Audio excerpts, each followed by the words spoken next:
इतने लोग भागे ना, मुझे डर लग गया। मैं कहा कहीं मेरे पीछे तो नहीं आ रहे। देख रहे हैं ये लाल वाला, अरे फोकस कर ले बेटा, फोकस। हाँ ये वाला, ये सारे इतने लोग। अब उतार लिया उसको, आज लगता है मारामारी होने वाली है। सही है यार,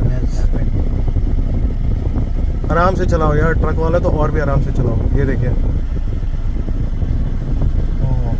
और माँ कसम पूरी गाड़ी ठोक दी उसने यार।